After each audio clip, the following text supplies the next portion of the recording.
Welcome back. Panel is here. Yamiche Alcindor, moderator of Washington Week on PBS, NBC News Pentagon correspondent Courtney Cubie, Washington Post White House bureau chief Ashley Parker, Wall Street Journal columnist Peggy Noonan, and we're also joined by William Taylor. He's the former U.S. ambassador to Ukraine. And so, Ambassador, I want to start with you.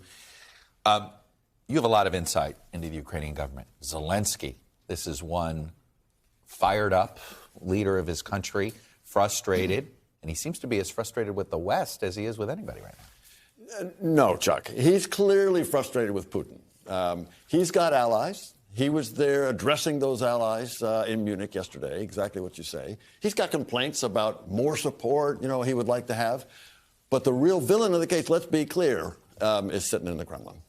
Is there when you hear about this, anything to do to stop war, is there anything reasonable to discuss between Ukraine and Russia at this point?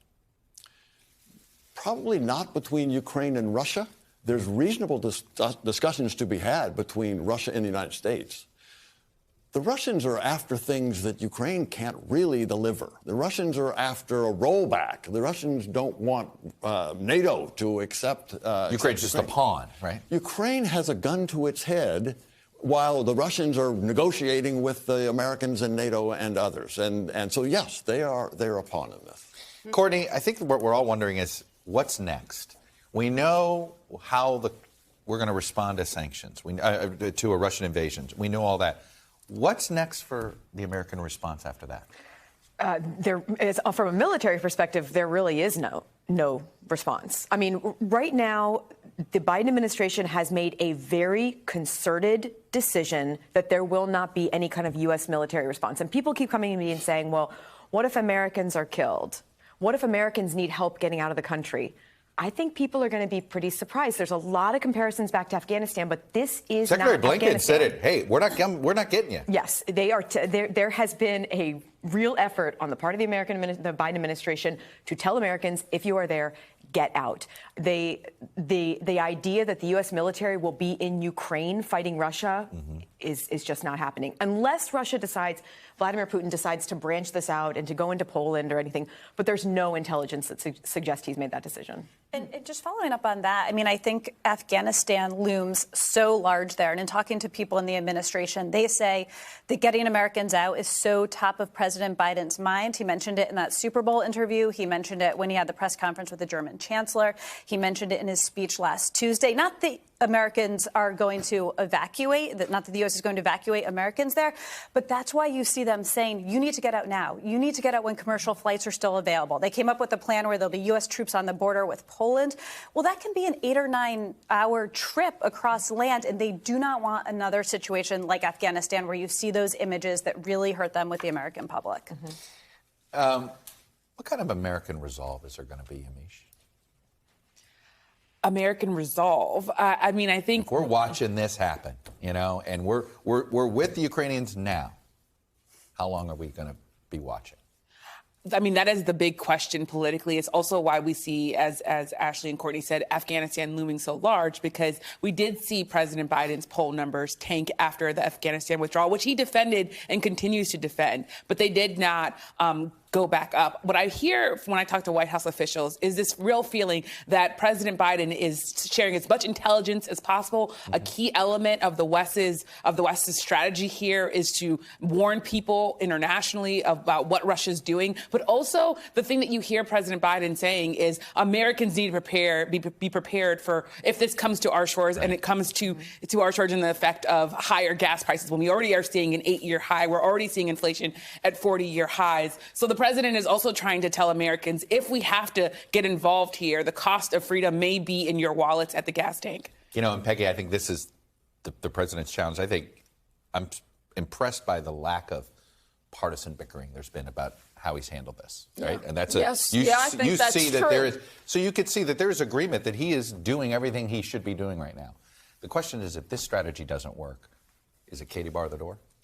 Well, we'll find out. Maybe find out pretty soon in the next few days or week or so. It does seem to me in general that the West, as it used to be called, or perhaps the administration, I don't know enough to say it's the White House, but somehow the West is kind of playing a not so great hand about as well as they can play it, you know? NATO has stayed together. There's bickering, there's differences, there's 20 members, but they're kind of being unified. Zelensky's been a strong guy, sort of seeming a little detached from the U.S., being a little critical, but being majorly, wow, please don't invade us, that would be a bad idea. It seems to me it's also the U.S. tactic of showing its intelligence and telling everybody this is what we're seeing, 190,000 troops now. This is where they're moving. That's been smart. It's alerted the world, but it's focused the world. So I think so far, next week I may regret this, but so far I think they're playing their hand pretty well. You know, Bill, I think the thing that seems to be rattling a lot of people is the unknown is Putin himself. I want to put a piece of this New York Times analysis up. In Moscow, many analysts remain convinced that the Russian president is essentially rational. But some also leave the door open to the idea that he has fundamentally changed amid the pandemic, a shift that may have left him more paranoid, more aggrieved, and more reckless. You know, because you and I were discussing earlier, there is no rational, this seems irrational if he does this. But what if he's not rational? He may not be rational. He's looking for an excuse. You're right, Chuck. He doesn't have a story to tell the Russian people. He doesn't have a story to tell the international community.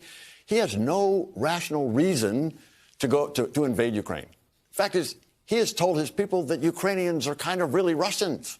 And so he's got a story to tell, and he can't find one. He's trying to provoke one, so far without luck. However, he has also said many times, and his staff have said, Lavrov has said, we're not really trying to we have no plans to invade Ukraine. We're not really. He can back off that way. He can say we never intended in the first place, and he can say it's really a success because the Americans have finally agreed to address my concerns. Right. And even if he does back off, there is also this destabilization that we've already seen in Ukraine. I was looking at Rachel Ingalls' live shot and thinking the people of Ukraine probably don't want to even look at that because President Zelensky is saying the more we talk about war, the more we talk about the imminent threat, the harder it gets for the Ukrainian economy, the harder it gets for people in Ukraine to remain calm. That is the tension between Ukraine and the West here, which is that they are trying as best as possible to share as much information. And the president of Ukraine is essentially saying this is destabilizing my country, and even if there isn't an invasion, there's already been damage done to my country. But you have to remember one thing, is who's destabilizing the country? It's not the United States that's destabilizing Ukraine. It's the Russians. Let's be clear. It's President Putin. We're just telling them the story. We're saying what's happening. Sorry. I think it's so fascinating that people say that Vladimir Putin is not rational. In July, he wrote this long op-ed where he laid this out, what he wants to do. So, I mean, you know, there's this notion that he's been telegraphing this for months,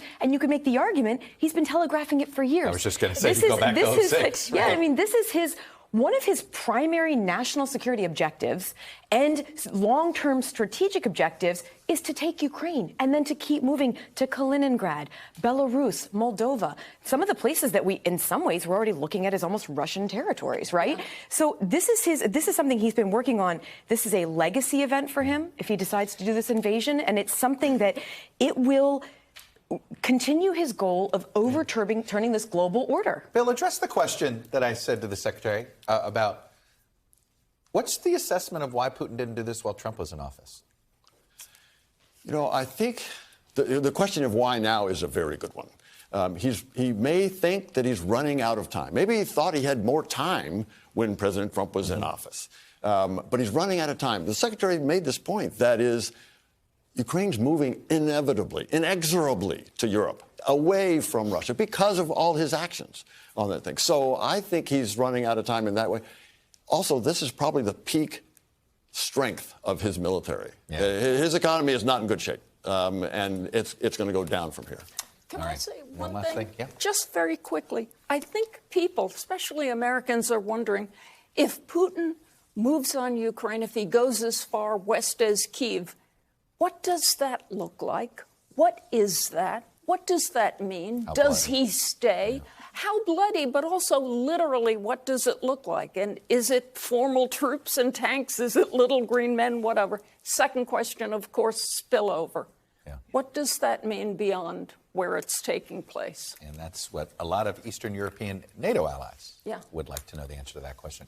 Ambassador Taylor, thanks for joining us. This Thank was you, great sir. to have you. Thank you. Great to be here. And I think I speak for the panel. It was good to have you. Thanks for watching our YouTube channel. Follow today's top stories and breaking news by downloading the NBC News app.